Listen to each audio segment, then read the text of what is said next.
दोस्तों, आप सब ने अपने बचपन में ये कोडैक का कैमरा तो देखा ही होगा। हमारे बचपन में ये कैमरा खरीदना एक बड़ी फैंटेसी रहती थी। खुद के बर्थडे के फोटोज देखने के लिए हमें 3-4 दिन का वेट करना पड़ता था, क्योंकि निगेटिव फिल्म को डेवलप करने के लिए उतना समय लगता था। इस वीडियो में हम देखेंगे कि खुद की तस्वीर पेपर पर लाने की प्रोसेस का इवोल्यूशन कैसे हुआ। लेकिन उसके पहले आप सब्सक्राइब करो ताकि ऐसी दिलचस्प बातें आप तक आती रहे। 19वीं सदी में लाइट की टेक्नोलॉजी में बहुत प्रोग्रेस हुई थी और उसकी वजह से इंडस्ट्रियल रिवॉल्यूशन को बहुत सपोर्ट मिला था। 19वीं सदी में लंदन के वेस्ट एंड थिएटर्स में और भी कई जगहों पे लाइट्स की वजह से नाटक के समय ब्राइटनेस बढ़ गई थी, लेकिन आम जनता तक ये लाइट पहुंचना अभी बाकी था।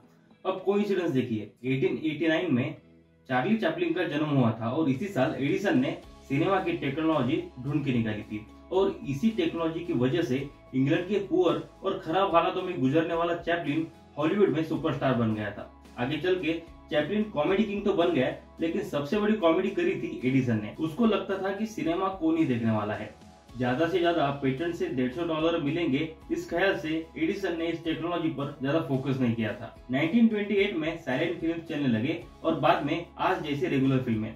टीवी आने के बाद डेली शोज भी बड़े पैमाने पर चलने लगे, लेकिन इन सब का रूट था कैमरा और कैमरा वन की आर्ट में। फोटोग्राफी शुरू होने से पहले अगर किसी को खुद की तस्वीर पेपर पर देखनी हो तो खुद की पेंटिंग तैयार करके लेना ये एक ही ऑप्शन था। और पेपर पे पेंटिंग के लिए सिर्फ पोर्ट्रेट या लैंडस्केप के अलावा दूसरा कोई भी ऑप्शन नहीं था। इसी के चलते Leonardo da Vinci, van Gogh, रेम्ब्रांड जैसे महान आर्टिस्ट लोगों ने बेहद सुंदर चित्रकला बनाई। पोर्ट्रेट एक्चुअल और रियलिस्टिक लगे, इसीलिए लियोनार्डो दा विंची ने तो लाशों को जमीन में से निकालकर उसका स्टडी किया था। खुद का पोर्ट्रेट तैयार करके लेना उस समय खुद की अमीरी जताने का एक जरिया था। हमारे भारत में भी बहुत से राजाओं ने खुद की पोर्ट्रेट बनवा ली थी। पोर्ट्रेट अच्छी तरह से बने इसलिए अलग अलग एक्सपेरिमेंट होने लगे। जिसका पोर्ट्रेट निकालना था उस पर लाइट छोड़ के उसके परिचय को ट्रेस करके आर्ट को कंप्लीट करना शुरू हुआ। इसी प्रोसेस को बाद में सिलीहाउट एक्सपेरिमेंट कहना शुरू हुआ। आगे चलकर गिल लुईस रेन नाम के आदमी ने फिजियोनोट्रेस नाम के पोर्ट्रेट की टेक्निक ढूंढ निकाली।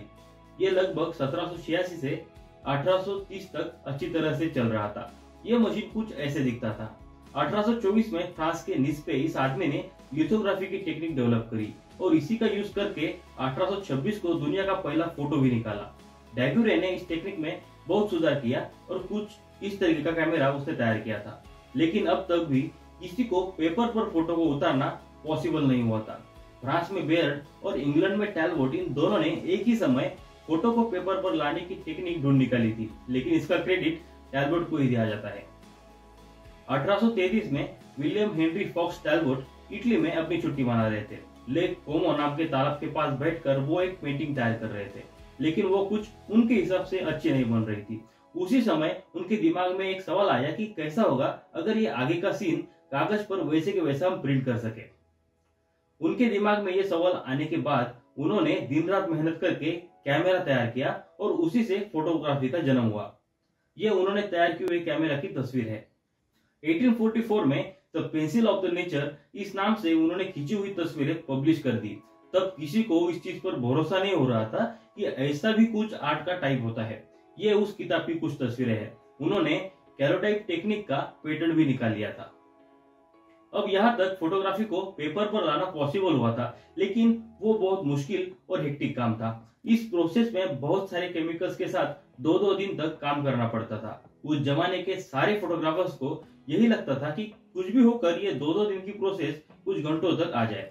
और यहाँ पे एंट्री होती है जॉर्ज ईस्टमन के कोडैक नंबर 1, ये बॉक्स जैसे दिखने वाली कैमरा की। ये कैमरा कुछ इस तरह दिखता था। उस बॉक्स को एक लेंस बिठाया होता था। लेंस की वजह से 2 मीटर से आगे भी फोकस किए बिना अच्छे से दिख पाता था। उस कैमरा की जो शटर स्पीड थी वो 1/25 इतनी ज्यादा थी और अलग अलग प्लेट्स और केमिकल्स की जरूरत भी पहले जितने नहीं थी।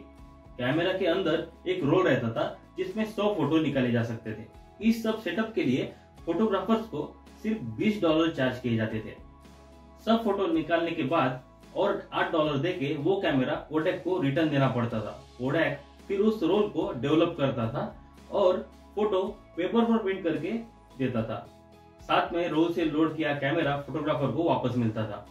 उस जमाने में ये इतना सिंपल लग रहा था कि फोटोग्राफर्स तो थे ही, लेकिन आम जनता भी कोडैक के इस बॉक्स जैसे दिखने वाले कैमरा को खरीदने लगी थी। ईस्टमन ने उस कैमरा के मार्केटिंग के लिए एक टैगलाइन भी बनाई थी, आप बस बटन दबाओ, बाकी सब हम करेंगे। जॉर्ज ईस्टमन वैसे एक सिंपल नौकरी करने वाला आदमी था। बैंक में वो $15 पर मंथ के हिसाब से कारकुन की नौकरी करता था। उसको बिजनेस में कुछ खास दिलचस्पी भी नहीं थी। 1854 को रॉचेस्टर में जन्मे जॉर्ज के पिताजी जल्दी गुजर जाने से उस पर पूरे फैमिली की रिस्पॉन्सिबिलिटी आ गई। नौकरी करके वो अपनी जिंदगी नॉर्मल तरीके से जी रहा था, लेकिन उसको सुकून देने वाला एक ही शौक था, फोटोग्राफी का। टैलबुट के कैलोटाइप टेक्निक से तंग आकर खींची हुई फोटो को पेपर पर लाने की सिंपल टेक्निक ढूंढने को ईस्टमन को 3 साल से भी ज्यादा वक्त लगा था। इस 3 साल में कर्नल हेनरी स्ट्रॉन्ग नाम के आदमी ने $1000 देकर उसकी मदद भी की थी। जून 1888 में जॉर्ज ने ऐसा कैमरा बनाया जो केमिकल्स के सिवाय अच्छे से फोटो को प्रिंट कर सके। उससे इस कैमरा का नाम डिटेक्टिव कैमरा ये रख दिया। उस जमाने में शेरलॉक होम्स की वजह से डिटेक्टिव ये वर्ड भी फेमस था। किसी को समझे बिना हम उसकी फोटो निकाल सकते हैं, ऐसा कुछ इंडिकेट करने के लिए डिटेक्टिव ये वर्ड यूज किया था। लेकिन ईस्टमन की ग्रोथ इतनी आसानी से हो रही थी ऐसा नहीं था। ईस्टमन ने पेपर की ही फिल्म यूज करी थी, लेकिन वो हैंड फ्रेंडली नहीं थी। डेवलप करते समय उस फिल्म को केमिकल्स में डालते हुए कुछ गलती हुई तो फोटोज वेस्ट हो जाते थे।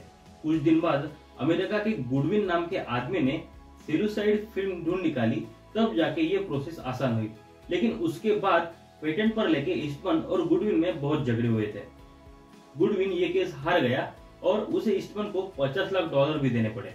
ईस्टमन को इंग्लिश अल्फाबेट में के लेटर बहुत पसंद था, इसीलिए उसने कंपनी का नाम के से शुरू होने वाला कोडैक रख दिया।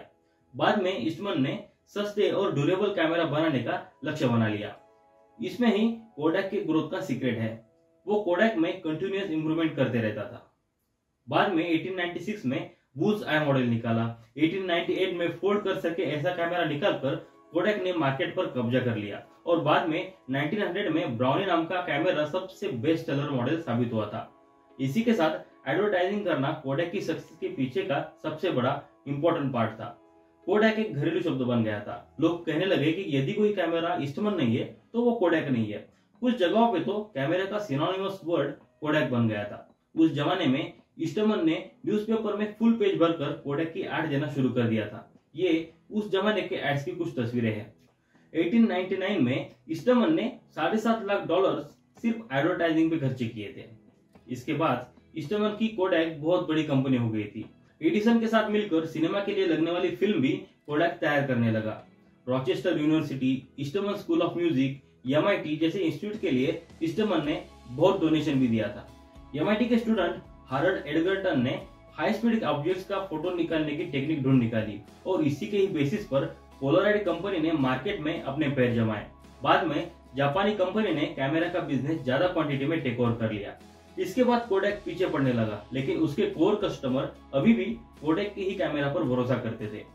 इतना सब कुछ होने के बाद भी ईस्टमन की सारी कंपनी का एम्पायर बहुत बड़ा था। 2000 में उसकी सेल लगभग $140 करोड़ इतनी ज्यादा थी, जिसमें उसका प्रॉफिट $140 करोड़ इतना था। उसके पास यूएसए में 40,000 लोग एम्प्लॉय थे और पूरे वर्ल्ड में 80,000। आजकल डिजिटल फोटोग्राफी में मेगापिक्सल्स ये वर्ड बहुत बार यूज होता है। फोटो निकालने के बाद फोटो कितने माइक्रो लेवल में क्लिक हुआ है ये हमें मेगापिक्सल की वजह से समझता है। ये मेगापिक्सल कैमरा की कैपेसिटी पर डिपेंड होता है। जितने ज्यादा मेगापिक्सल उतनी ज्यादा माइक्रो डिटेल्स हम फोटोज में देख सकते हैं। ऐसा मेगापिक्सल वाला कैमरा कोडैक ने 1986 में ही बना दिया था।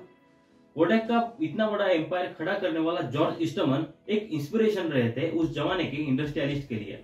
उन्होंने जितने भी पैसे कमाए उसका ज्यादातर हिस्सा उन्होंने डोनेशन में डाल दिया। उनके दोस्त उनको हमेशा एक मैच्योर्ड और स्ट्रॉन्ग मेंटेलिटी वाले इंसान समझते थे, लेकिन ईस्टमन के आखिरी दिनों में कुछ अलग ही हुआ। 1924 में ईस्टमन ने अपनी आधी वेल्थ डोनेट कर दी और अपने एम्प्लॉयज को इंसेंटिव के रूप में इक्वल प्रॉफिट शेयरिंग भी शुरू किया। ऐसा करने वाले वो दुनिया के पहले इंसान थे। लेकिन उनकी जिंदगी का डाउनफॉल तब शुरू हुआ जब उनको ल्यूम्बर स्पाइनल स्टेनोसिस नाम की बीमारी हुई, जिससे उनको चलना भी मुश्किल हो चुका था। ईस्टमन अभी व्हीलचेयर के सहारे जीते थे। उन्होंने बचपन में अपनी माँ को भी ऐसे ही व्हीलचेयर पर जिंदगी बिताते हुए देखा था। इस इवेंट का उन पे बहुत गहरा असर हुआ और खुद को व्हीलचेयर पर देखकर उनकी हिम्मत टूट गई। 14 मार्च 1932 को उन्होंने अपने घर पर खुद को गोली मारकर सुसाइड कर ली। सुसाइड से पहले उन्होंने एक नोट लिखी थी जिस पर लिखा था, to my friends, my work is done, why wait, और नीचे उनकी साइन थी।